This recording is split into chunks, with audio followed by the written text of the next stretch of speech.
Hey, what's up there, YouTubers? It's me again, Brian, aka Gamer55551, and I am back with a My 2 Cent video for this week, for the week of May 23rd to the 29th. No video game review for this week, though. Some stuff sort of came up, though, so I have to sort of address that and all, so there won't be any video game review for this week, though. Also, though, I did get a chance to watch the first episode of the Rugrats reboot on Paramount Plus, and I'm still kind of mixed on it in a way. Don't want the show to fail or anything like that, but excuse me, sorry about that. I'm just still a little iffy about the animation choice and their decision to go with the full CGI compared to the old school animation and all. Some of the character changes, like how Grandpa Stu is, which looks like a basically it's basically a former hippie or something like that, is an interesting take on it. I can understand some of the changes for today's generation and all that stuff, but still, I'm kind of mixed on the show, though. But I'll take a look at the other episodes and see how they all play out down the road and all that. Plus, I'm also kind of a little iffy with the whole situation with Biomutant, though, because right now I'm hearing very conflicted reviews on the game. Some people are saying it's not worth getting. Others are saying that it's not as bad as reviewers are saying, though. I mean, I'll have to weigh in whether I should get it now or wait for a sale and all that stuff. If you have an opinion about Biomutant, though, feel free, assuming you're watching this on YouTube, feel free to leave a comment down below in the comment section and tell me what your view about Biomutant might be and all. So anyway, we'll get started with what I like to call the quick My 2 Cent before we get to some of our main stories, which is Netflix might be entering gaming, Team Ninja might be helping out with Final Fantasy, we could hear something about Dragon Dogma 2, and of course, interesting information regarding the next Nintendo Switch or Switch Pros, though. So before we get to those stories, we'll do the quick My 2 Cent part. And the first one is that apparently Nintendo is allowing a game on the Nintendo eShop with the title Hentai in it, though, which is sort of like a bit more of a bit, let's just say a bit, if anybody who's watched animes or mangas heard of the hentai or anything like that. But judging by the video that they showed so far, the game is basically, compared to other games, it's basically a fan service game, but unlike fan service games like Akiba Trip, Undead and Undressed, or the Serene Kagura series, this one that they showed looks like a very poor, like a Flash game or something like that. It looks bad in my opinion, though, but hey, it's there on the eShop, though I question, as much as I like to see Nintendo open the door for developers to put their games on the Nintendo eShop, sometimes I do question about basically, quality control and all that stuff.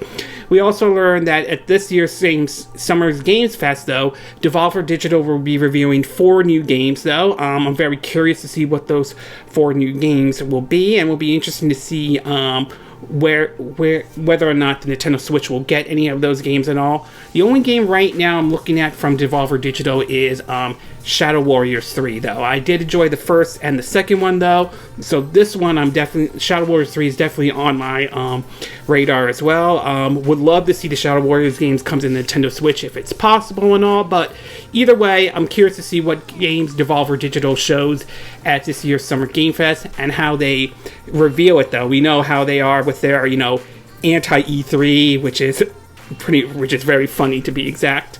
We also learned that Crytek might be teasing for the possibility that Crysis 2 could be making its way, a remaster of that game, though. It would be very curious to see how that game runs, especially considering the Crysis remaster made its way over to the Nintendo Switch, though there were some hiccups on that game, although they now have patched it up, though. And it'll be interesting if that one does make its way over to the Nintendo Switch. For me, I would be open if they do bring that Crysis 2 to the Nintendo Switch, even if it's a remaster version, though, so hopefully we'll see that happen.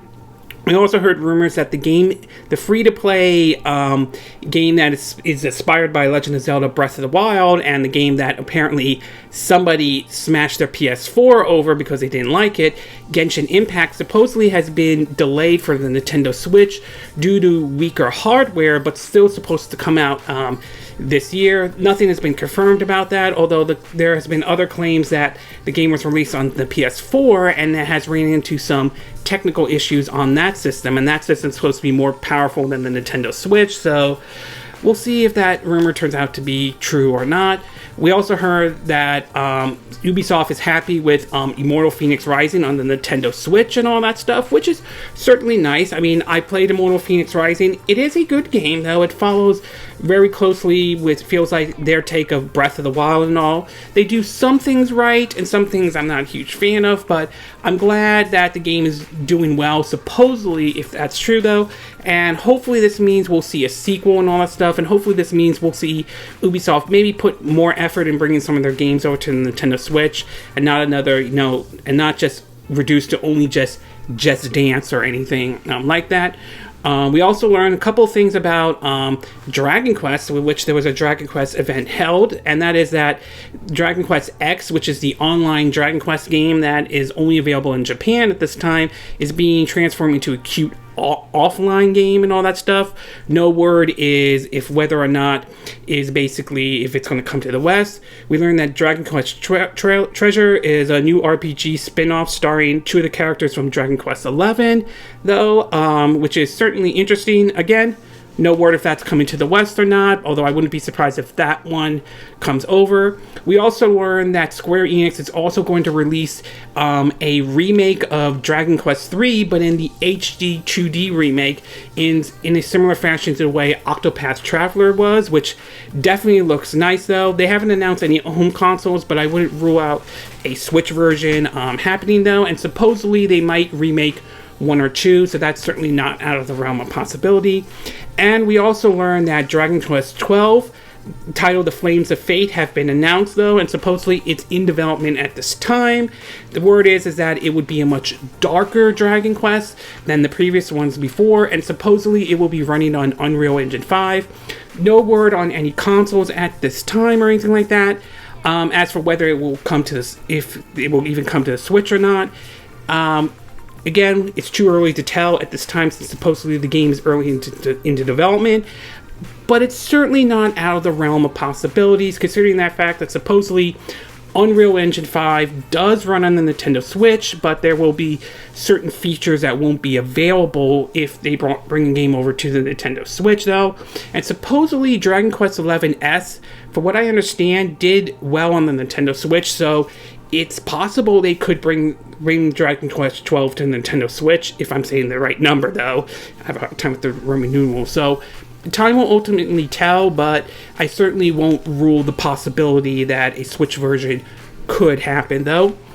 We also learned that there's reports that supposedly the sequel to Bloodstained Ritual of the Night could be in the works, though, which, assuming that is true, I definitely would be down with that. I do think it was a good game, though. It was just sad what happened with the Switch version, though, where the developers treated it as an afterthought, and then when it turned out the sales of the game did very well, pardon my language, it was like, oh shit, people bought the Switch version. We might want to fix that version, to be exact.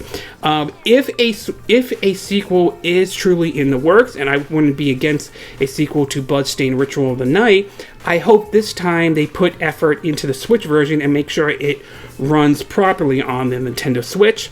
We also learned about, basically, Sega had their Sonic Central, event, as well as they announced several stuff, such as, I think, Sonic appearing in 2 Point Hospital, Judgment, and basically, let's see, what was the other game? 2 Point Judgment and Minecraft. But we also learned that Sonic Colors is getting a remastered version, and that is going to be available on pretty much every system, including the Nintendo Switch.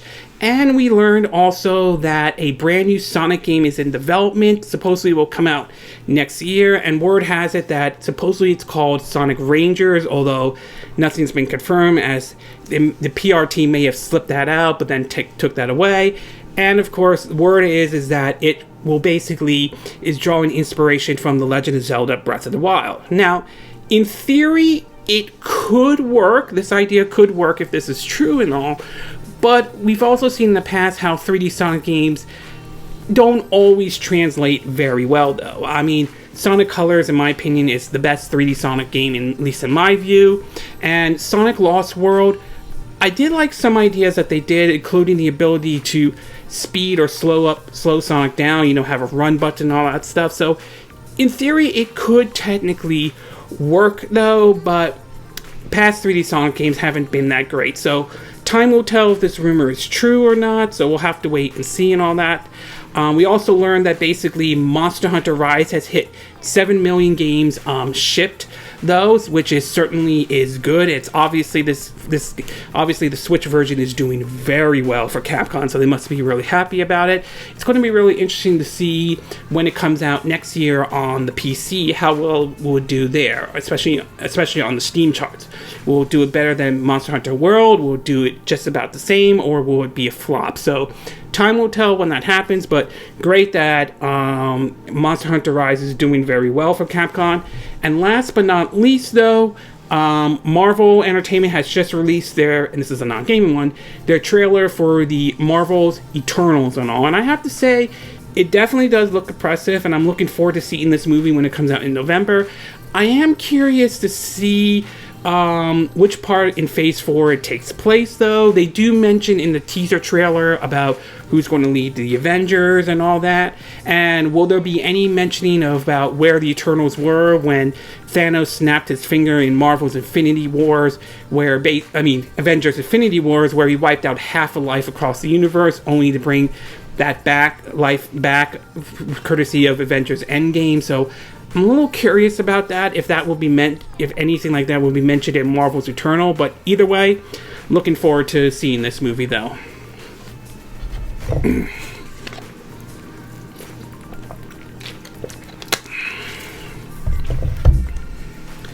Okay, with the quick My 2 cent part now done, we'll get started with our first story, and this one has to do with Netflix, though, and it's particularly with the possibility of them entering into the gaming space and all that stuff. Now, at the time when video streaming started, though, Netflix has been considered like the king. They were, like, in my view, the first one out, though, and then of course we've had like Hulu and Amazon Prime, but over the years we've seen other competitors have jumped in.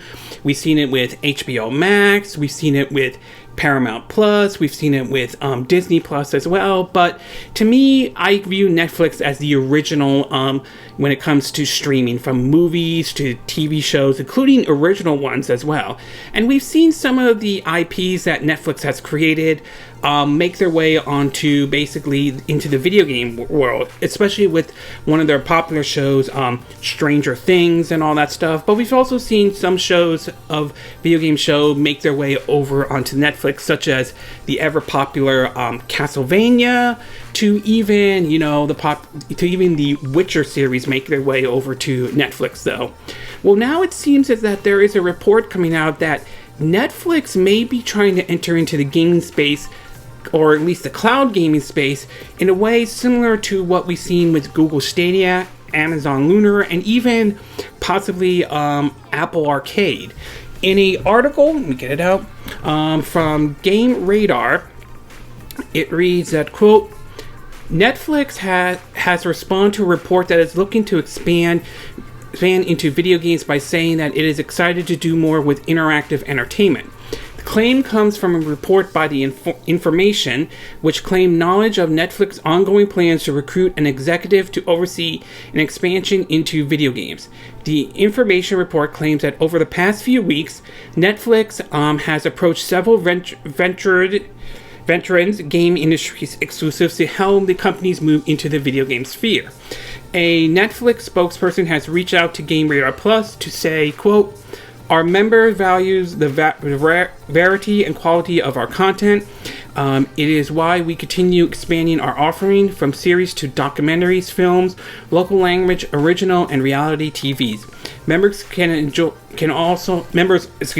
also enjoy engaging more direct with stories they love through interactive shows like Barner Snatcher, if I'm saying the name correctly though, and You vs. Wild, or games based on Stranger Things, Las Casa de Papel, and To All the Boys. So we're excited to do more with interactive entertainment.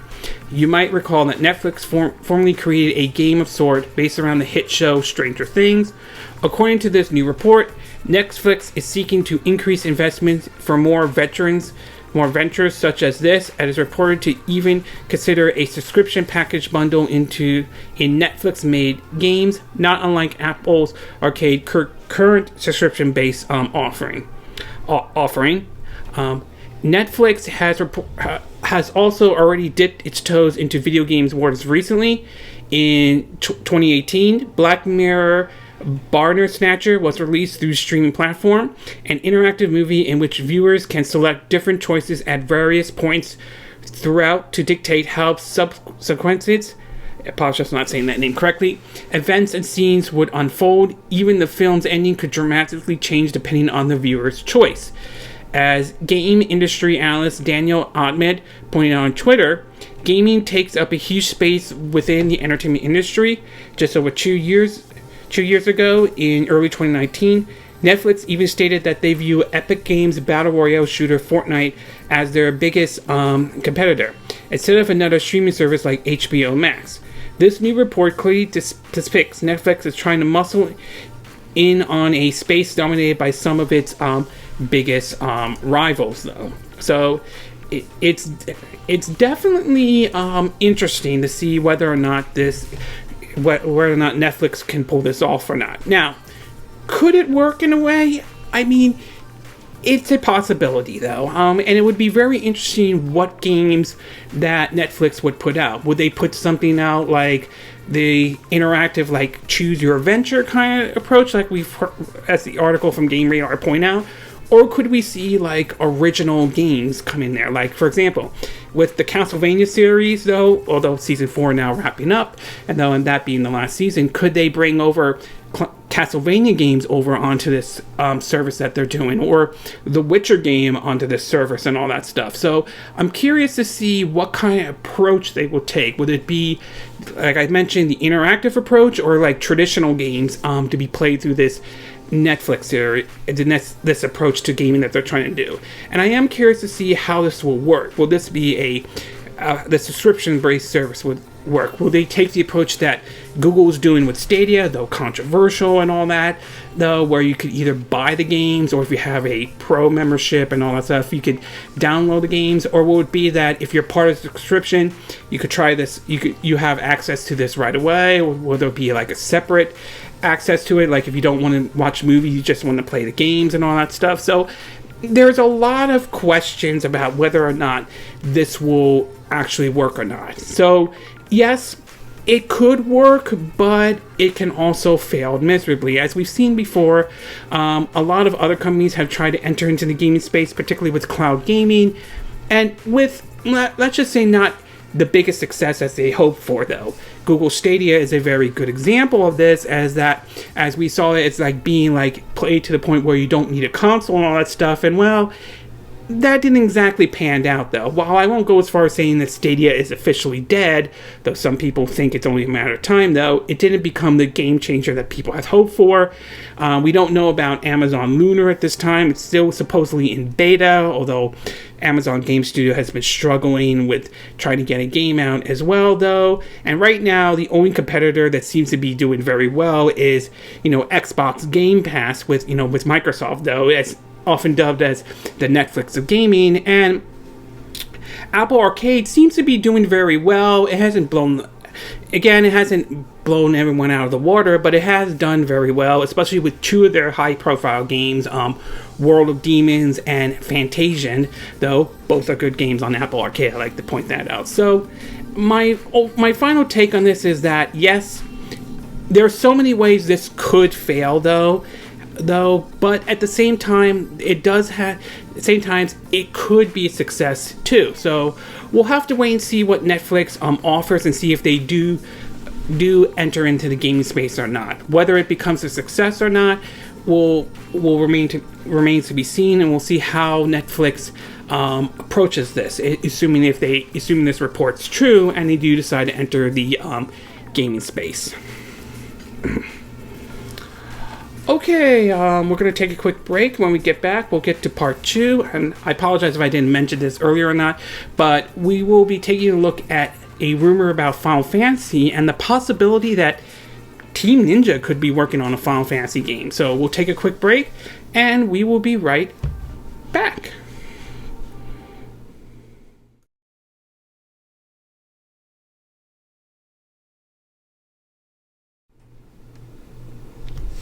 Okay, and we are back with part 2 of our My 2 Cent video, and for this one, we're going to be taking a look at a interesting rumor that is starting to pop up in regards of Final Fantasy, though. Now, I'm sure the Final Fantasy series has certainly been doing well for Square Enix, though. Last year, a remake of Final Fantasy VII was released, and even though this was part 1, and I'm still a little iffy about the whole episodic approach, though, the game did apparently very well for Square Enix, and we're looking forward to the DLC.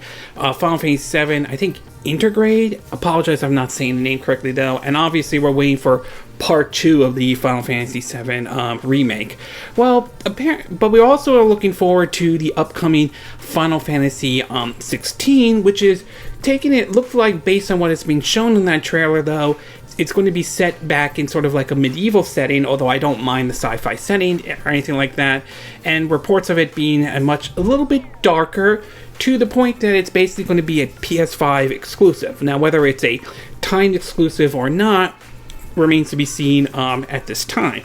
But a recent rumor points up of not only another Final Fantasy game that might be exclusive for the PS5, but reports has it that Team Ninja, the same development team of the games Neo, Dead or Alive, and the Ninja Gaiden series, with Ninja Gaiden Master Collection coming out, might be developing this game. In a report from Gaming Bolt, if I could get it out though, the report reads, quote, with Final Fantasy 16, Final Fantasy 14 Endwalker, and Final Fantasy 7 Remake Intergrade, there's no shortage of things to look forward to for fans of the series. But it seems like there's still other things in the work that Square Enix hasn't yet spoken about. Recent reports emerged that a new Final Fantasy RPG exclusive for the PS5 was going to be announced soon, and now another rumored adds further detail to that. As spotted by WCCF Tech, French leaker Soul Hunter recently published a video speaking about the game and dropped some interesting potential details. This new Final Fantasy game is being developed by Team Ninja, apparently who are seen to going to put their Neo and IOH experience to use. Soul Hunter claims that the game is going to be heavily Soul-inspired and compared to Star Wars Jedi Fallen Order. Allegedly, the game is going to be unveiled at E3, where Square Enix has confirmed it will be making new announcements, and a playable demo of the game is going to be released at some time in the summer. This is all unverified information, so treat it as such, but a Souls-like inspired Final Fantasy game developed by the people who made Neo sounds like an incredibly interesting prospect. If it turns out to be accurate, it will be worth keeping an eye out, say the very least. With E3 not far away, we'll know soon enough one way or another, so stay tuned. Now, obviously, no matter how you look at this, though, this is a rumor, so it's worth taking this with a grain of salt. That being said, and I know I'm beating a dead horse every time I say this word, it's definitely not out of the realm of possibilities, because we've seen in the past Koei Tecmo and Team Ninja have collaborated with other studios and have worked on some of the other IPs out there.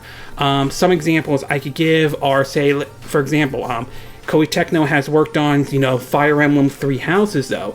Omega Force has worked on the Dragon Quest Heroes series, and not to mention, along with Team Ninja, they've also worked on, the Nintendo-themed Warriors games like Hyrule Warriors, Age of Calamity, Fire Emblem Warrior, to even working on the basically the Switch exclusive Marvel Ultimate Alliance 3, The Black Order. So it's definitely not out of the realm of possibility that Team Ninja could be collaborating with Square Enix on this Final Fantasy game. Not to mention, supposedly there is a Final Fantasy, something called Dissident Final Fantasy, if I'm saying the name correctly, that is a fighting game. So it's definitely would be interesting to see if this is true, and it certainly isn't out of the realm of possibilities, though.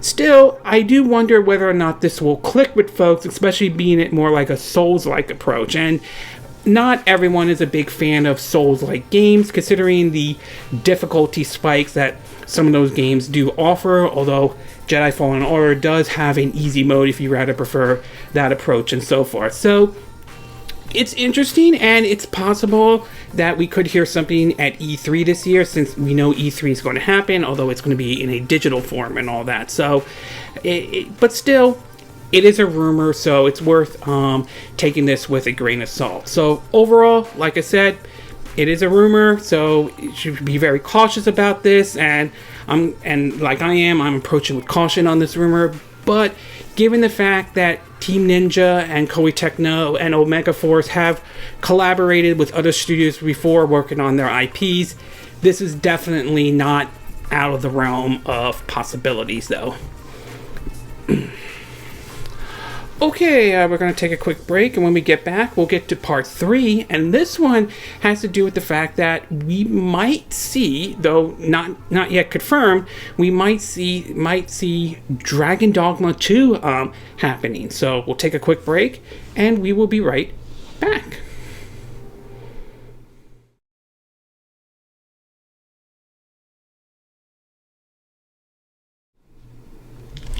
Okay, and we are back with part 3 of our My True Scent video, and for this one, we're going to be talking about another interesting rumor, this one regarding, supposedly, about Dragon Dogma 2 and all.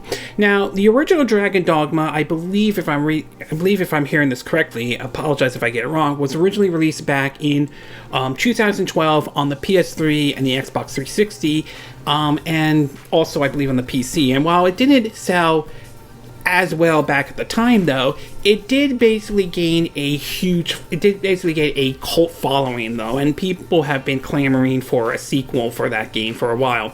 The game would later be ported over to the PS4 and the Xbox One, and in 2019 the game was ported over to the Nintendo Switch. Now, I never played the game until the Switch version came out, and I will say I definitely see why people definitely like Dragon Dogma, though, and it's definitely a fun game indeed, though. Visually, though, I would say it's better, definitely looks better than Skyrim, but not as good as Legend of Zelda Breath of the Wild. Although, to be fair, though, Dragon Dogma came out well before Breath of the Wild ever came out. And while I definitely like the whole prawn system and all that stuff, I would have liked to see some ability to be able to, control your prawns, like tell them to either defend or attack a certain enemy or so forth, or move to that certain area. But either way, it was definitely a fun game, and I definitely see the appeal to it, though. And I can also understand why people have wanted to see a sequel to Dragon Dogma, to be exact. Well, recent reports have started to come out, though, that basically Capcom might be preparing to show Dragon Dogma 2, and it might be running on the very popular RE engine, the same engine that has powered games like Resident Evil 7, 8, Devil May Cry, Ghosts and Goblins Resurrection, and of course the recent release of Monster Hunter Rise, though, for the Nintendo Switch. In an article posted on Game Radar, it reads that, quote, Dragon Dogma 2 will run on the same engine that powers Resident Evil Village, Monster Hunter Rise, and Devil May Cry 5, according to a prominent Capcom leaker. Word of a potential sequel to Dragon Dogma being developed initially leaked in a big data breach last year, but we haven't heard anything official about the game since then. According to Dusk Goldman, who has a long track record of leaks related to Capcom games, sometimes they are right, sometimes they are not right, of Capcom games, Resident Evil, and horror games in general, the unannounced sequel is 100% using the RE engine, along with many of other Capcom games that are currently in development. According to what Dusk Goldman said in a tweet, he said, quote, It is pretty safe to assure most Capcom games that aren't ports, remasters, or very specifically using an engine for one reason or another will be using the RE engine. Dragon Dogma 2 100% is using the RE engine, but that's not a surprise thing, I'll say. The article also reads that, quote, "It is worth pointing out here that not all of Dusk Goldsman's leads ends up panning out. For instance, they claim that Village will have an unlockable mode that would randomize the placements of enemies and items for extra challenge. Nothing like that has ended up in the game at release, though it could still be in the works as an update or DLC.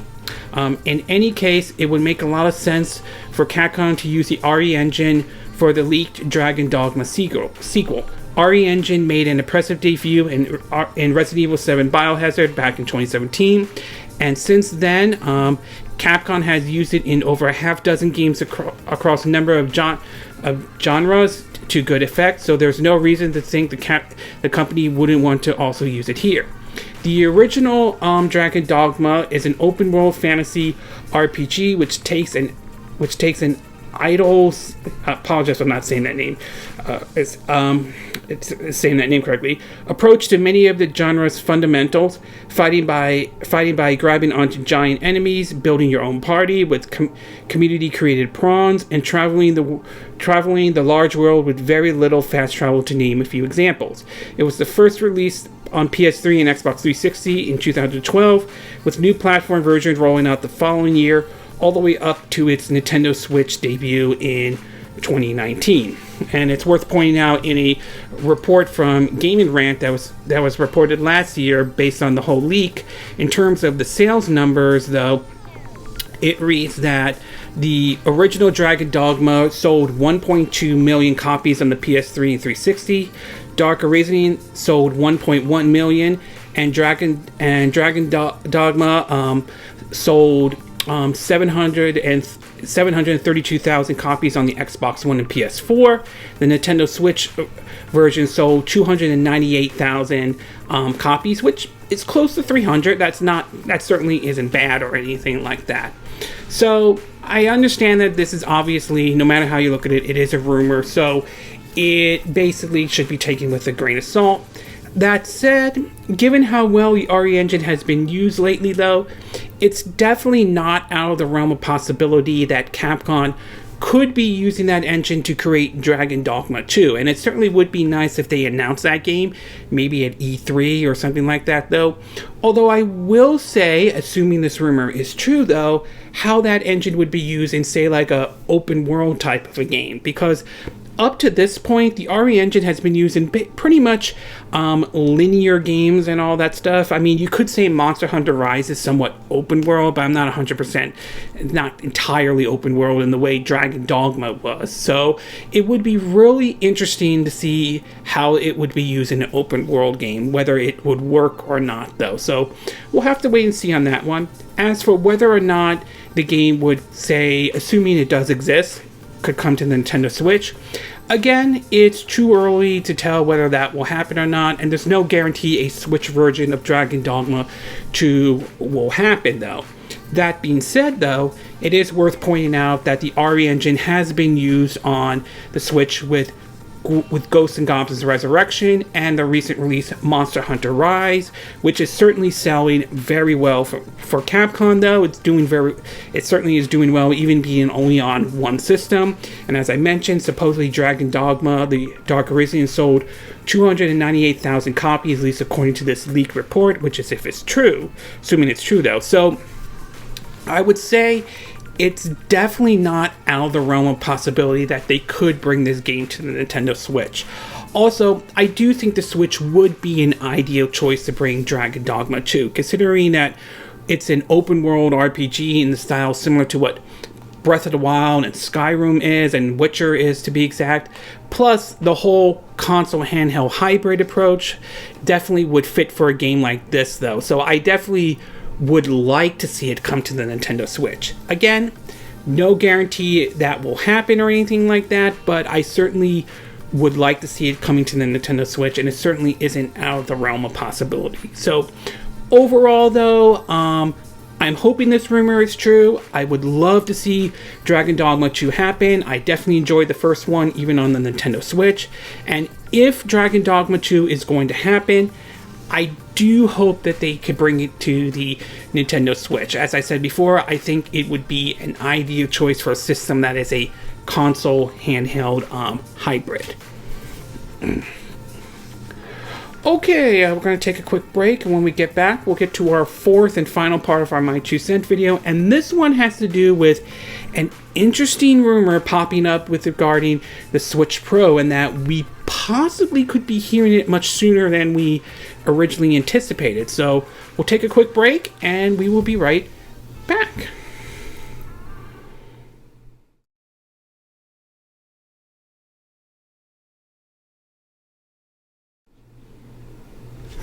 Okay, and we are back with our fourth and final part of our My 2 Cent video.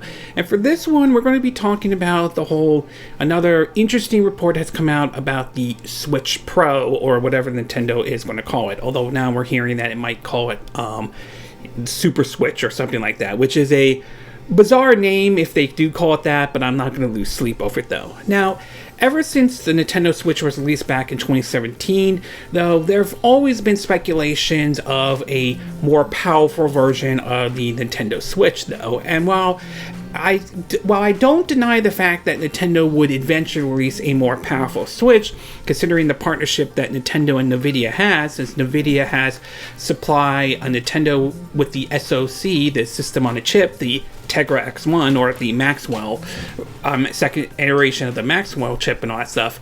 I pretty much at that point didn't think at the time that a more powerful Switch was going to happen, considering how well the Nintendo Switch is doing and all that stuff.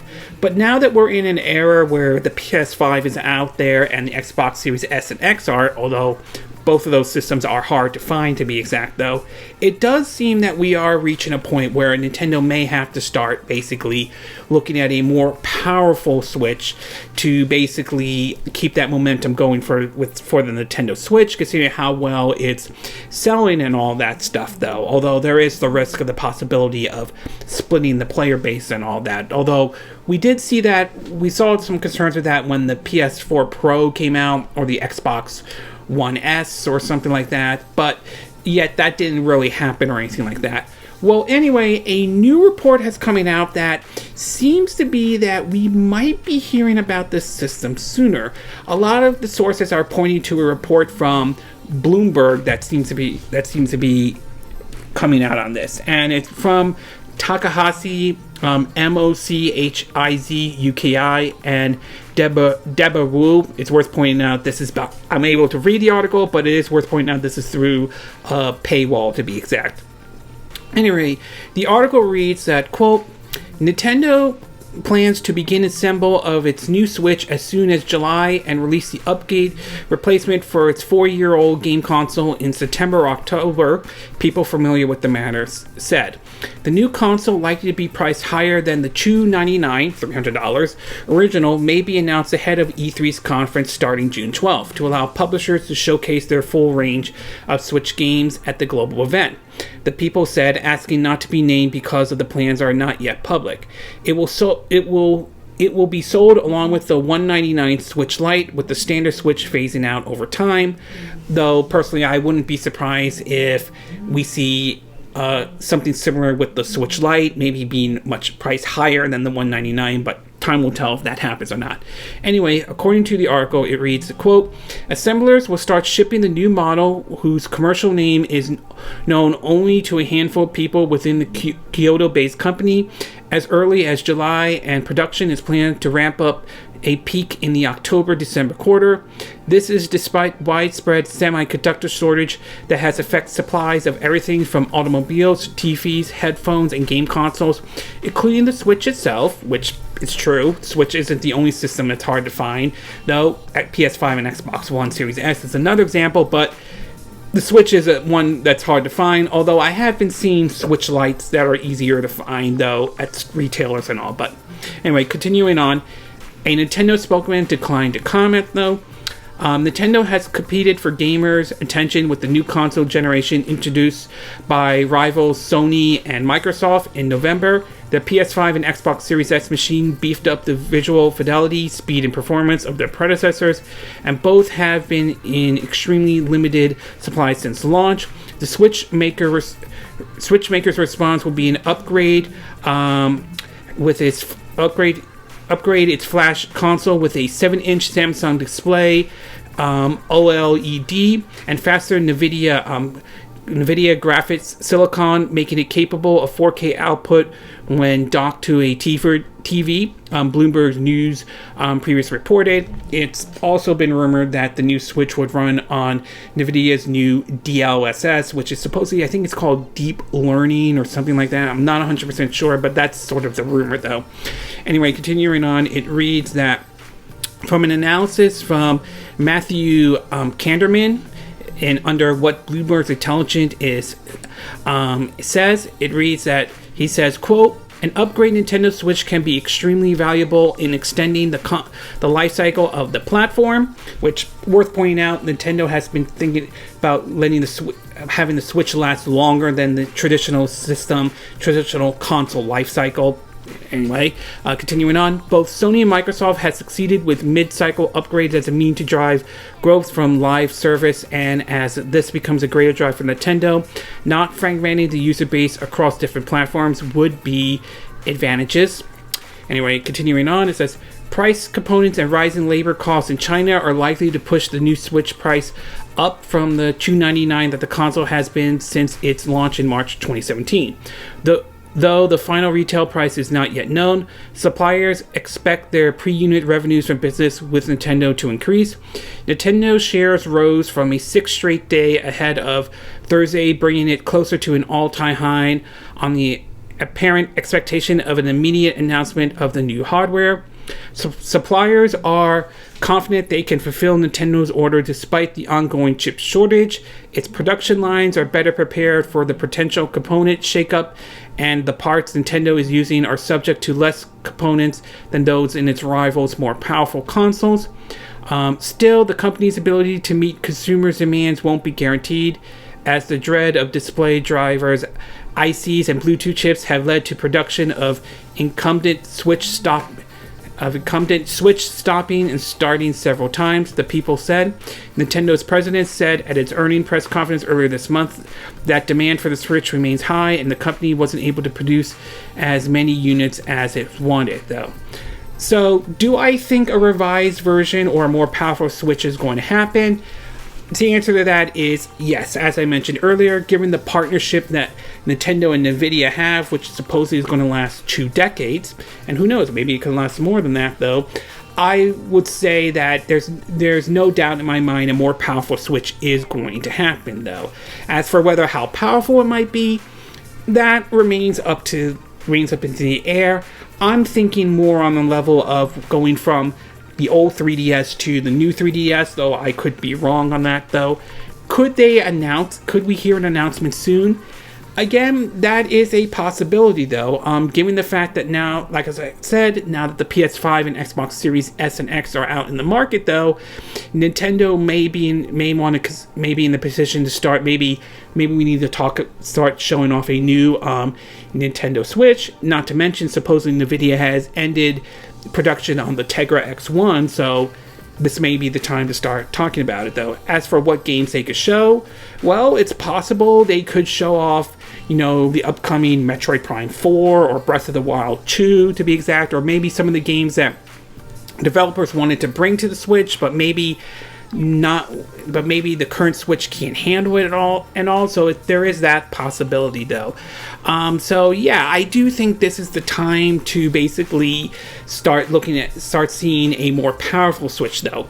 Whether we could hear an announcement for E3, again, that remains to be seen at this point, though. I still consider this as a rumor for the time being, though, but it's definitely not out of the realm of possibility, though, and I wouldn't be surprised if this Switch is a bit more expensive than the current Switch is right now. So time will tell if this rumor turns out to be true or not, and we'll see if we'll hear an announcement maybe today or next week. If it does happen, I wouldn't be surprised if it's next week or anything like that, or at E3 or anything like that. So we'll have to wait and see, but I will say overall, I do think that there is a very good chance we will see a more powerful Switch this year and all. Again, there's no guarantee, but I think given where things are right now, I think it's time to see.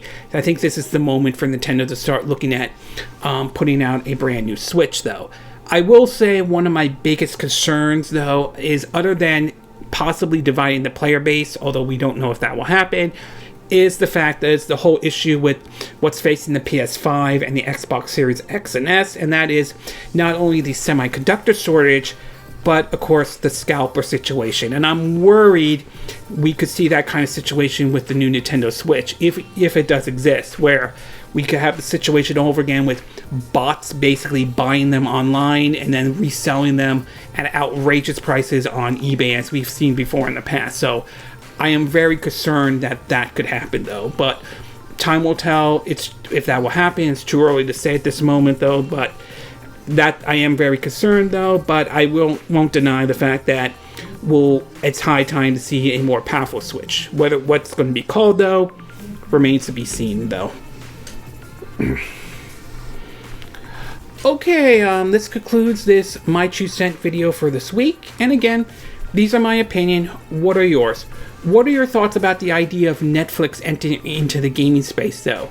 Do you think it's a good idea for Netflix to do that? Do you think they will succeed, though? Or do you think they will fail in any way? What are your thoughts about this rumor that Team Ninja could be working on a Final Fantasy game and that it will be like a Souls-like approach?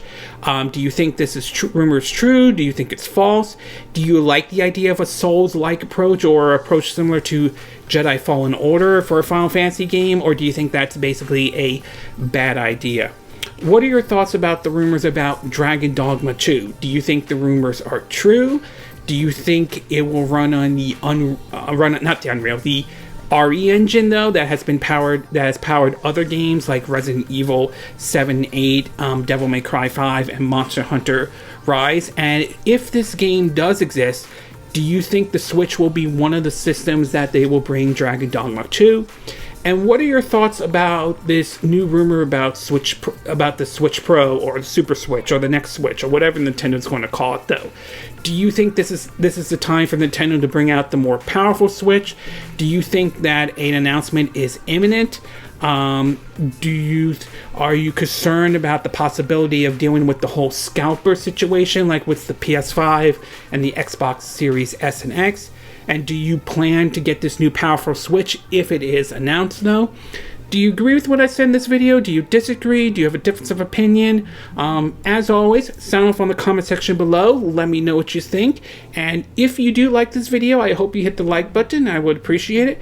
And I hope you do subscribe to my YouTube channel. If you do, make sure you hit the bell icon for notifications of any new videos I put up, assuming you're watching this on YouTube. Also, feel free to share this video if you want to, and feel free to donate to my channel if you like. You could do it through PayPal me or Patreon. Links will be in the description of this video, again, if you're watching this on YouTube. And I will see you again next time when I do another video. Hopefully that'll be soon. Until then, from Southern California, wish you all a good day then. Bye!